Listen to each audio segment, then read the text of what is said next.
Depois do briefing que nós já vimos, que é a primeira etapa do método de desenvolvimento de embalagens, o próximo passo é o estudo de campo.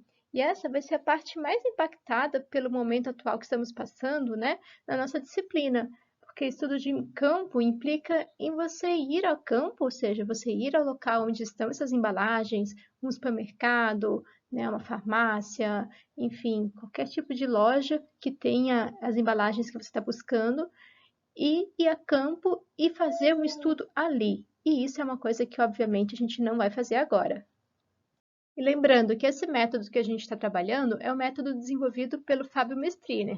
Ele mostra isso em outro livro que a gente começou a ver na outra aula, mas nesse período de pandemia, eu fiquei sem acesso ao livro, que é o livro da biblioteca.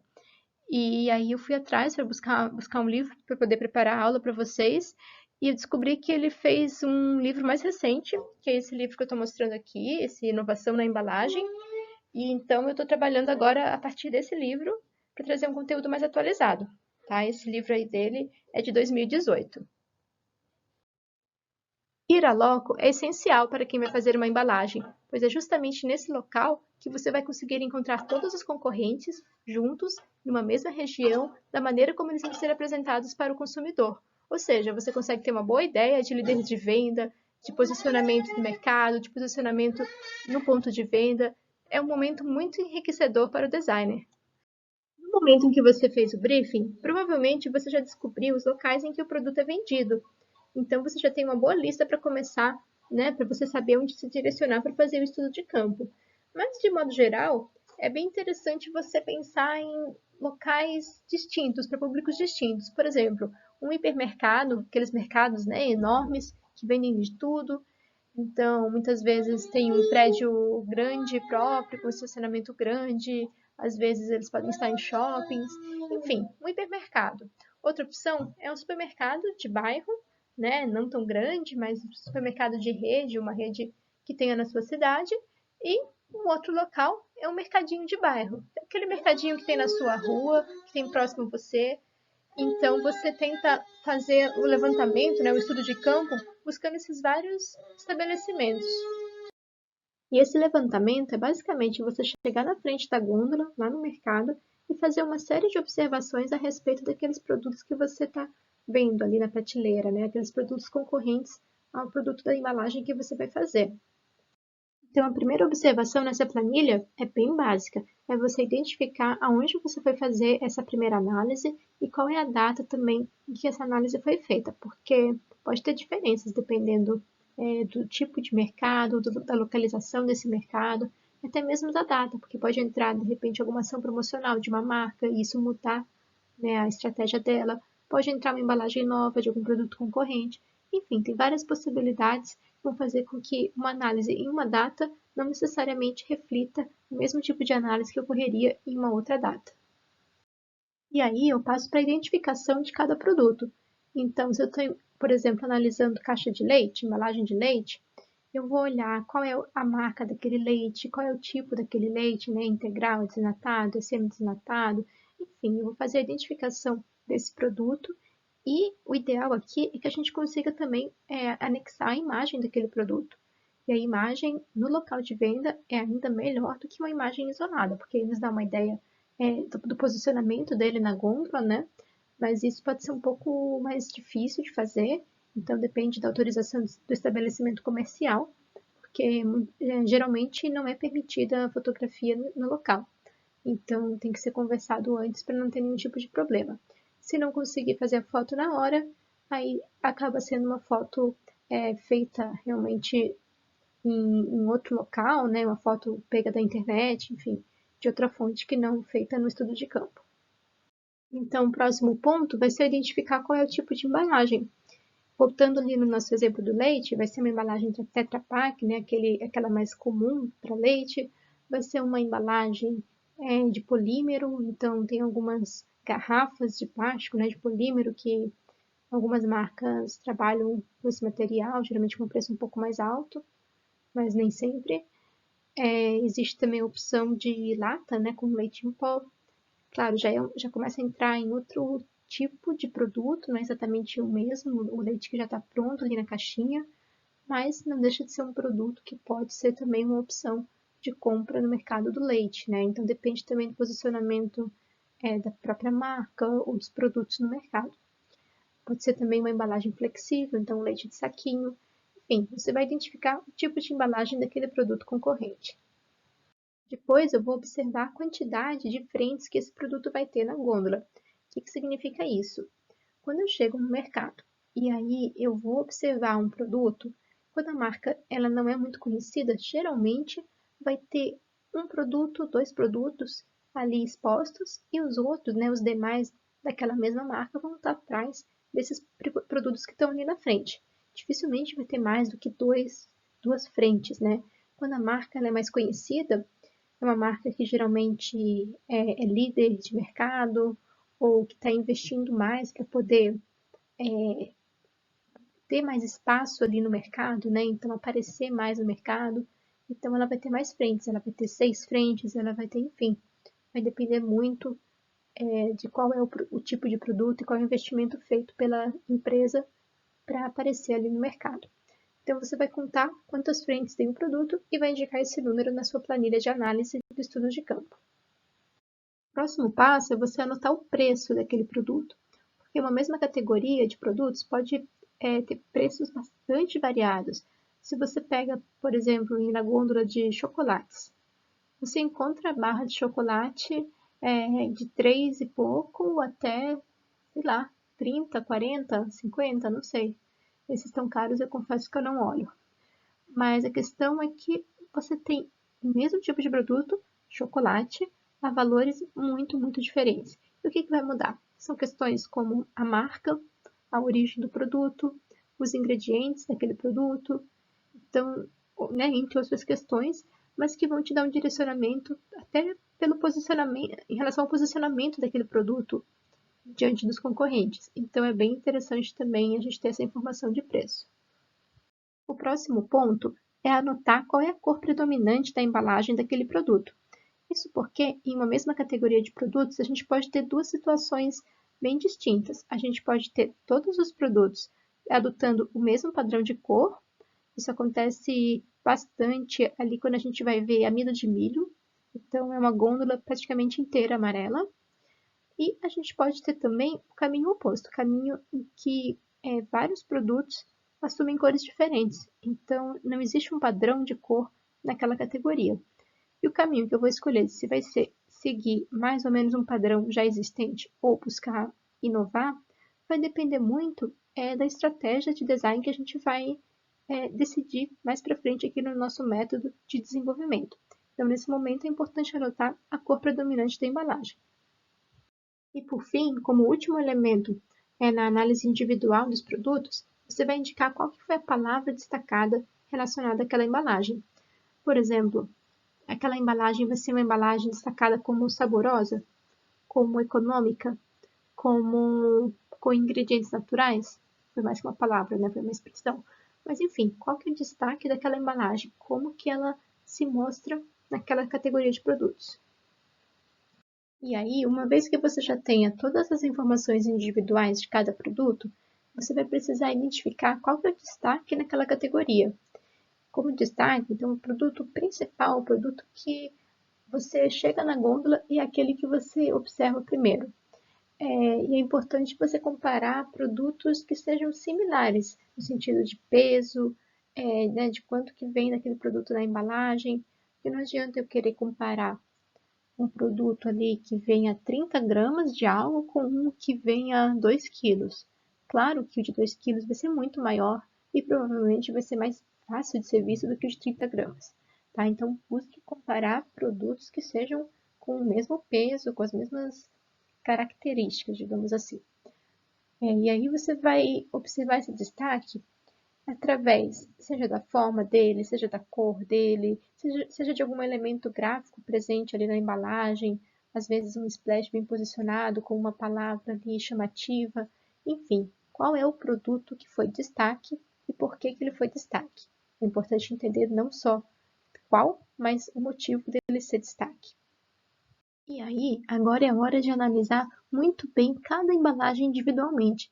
Então, você vai pegar a embalagem, você vai ler ela toda o que significa que sim, você vai ter que levar essa embalagem para casa, você vai ter que levar um monte de chocolate para casa, um monte de leite, um monte do que for. Claro que isso eu estou falando numa situação hipotética em que você esteja realmente trabalhando com design de embalagens, né, e desenvolvendo uma embalagem. Como estudante, você não vai chegar a fazer isso, né? Se quiser levar chocolate para casa, aí não sou eu que estou fazendo você gastar seu dinheiro, é você, ok? Mas enfim, você vai conhecer então muito bem cada embalagem, você vai ler e uma comparação interessante, até para você poder entender melhor os resultados, é você observar os gaps de preços. Então você vê que você entre os chocolates, né? Tem o chocolate ali de R$ 3, tem o chocolate de R$ 50, mas a maioria vai se concentrar num valor ali intermediário, provavelmente alguma coisa entre 6 e R$ 10, talvez. Faz tempo que eu não compro. Mas vamos dizer valores como esses, por exemplo. E vai ter alguns pontos ali fora da curva, digamos assim, que vão se distanciar bastante. Mas a maior parte dos produtos vai se concentrar em uma região. E aí você consegue entender também a região em que você vai atuar com o seu produto, com a sua embalagem. E a última etapa do estudo de campo é a conclusão que você vai tirar dessa fase. Ou seja, depois de você ir a loco, de você investigar todas as embalagens concorrentes, o que ficou. E basicamente a gente consegue pensar em alguns cenários que podem ter aparecido com esse estudo que foi feito. O primeiro deles é que você pode ter descoberto que existe já um padrão definido de embalagem para aquela categoria de produtos.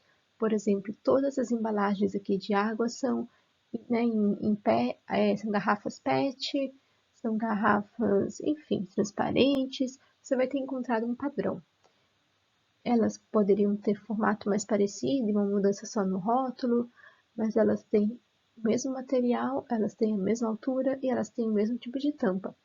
Então a gente sabe que existe ali a oportunidade de mostrar uma coisa diferente, então de fazer uma embalagem diferente do que já existe, que vai se destacar com certeza na gôndola. Outra possibilidade pode ter sido de que você tem todas as embalagens iguais, com exceção de uma, que é diferente das outras. E essa uma, você vai ter que entender qual é o posicionamento dela. Se ela é líder no setor, talvez seja interessante você pensar em buscar uma certa semelhança com ela, né? Não uma semelhança no sentido de cópia, mas você tentar entender o que ela tem de interessante, o que ela fez que se destacou para que ela tenha conseguido a liderança. Claro que aqui não cabe somente a embalagem, né? Você conseguir a liderança, tem toda a questão da qualidade do produto, da questão da marca, mas você vai ter que ir um pouco mais a fundo nessa embalagem para entender por que ela se destacou, ok?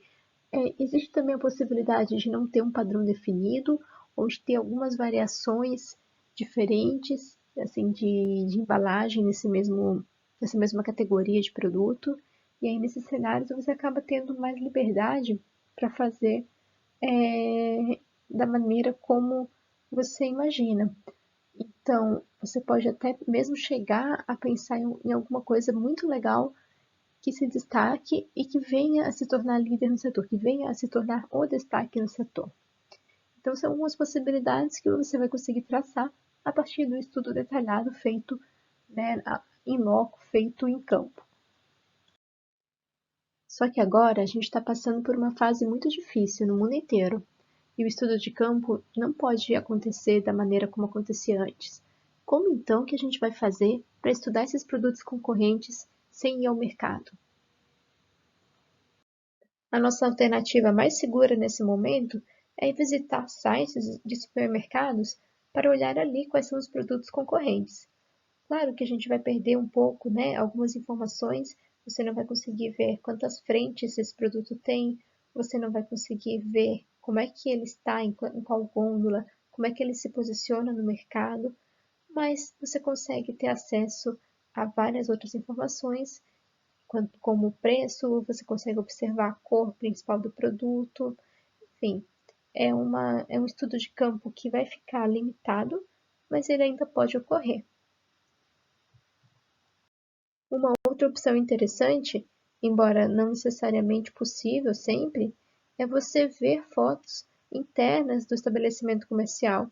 Por exemplo, essa foto aqui é uma foto do Angelone, ali da Beira-Mar, e é uma foto que eu encontrei pelo Google Maps. Então, eles têm uma série de fotos internas, e aqui no Brasil, até onde eu sei, ainda não existe a função do Google Maps de fazer aquela visão 360 graus, assim como o Google Street View, mas fazer essa visão em lojas. Eu sei que no exterior tem lugares em que isso já é possível. E aí você consegue realmente andar pelos corredores, olhar para um lado, olhar para o outro, e aí se torna bem mais interessante.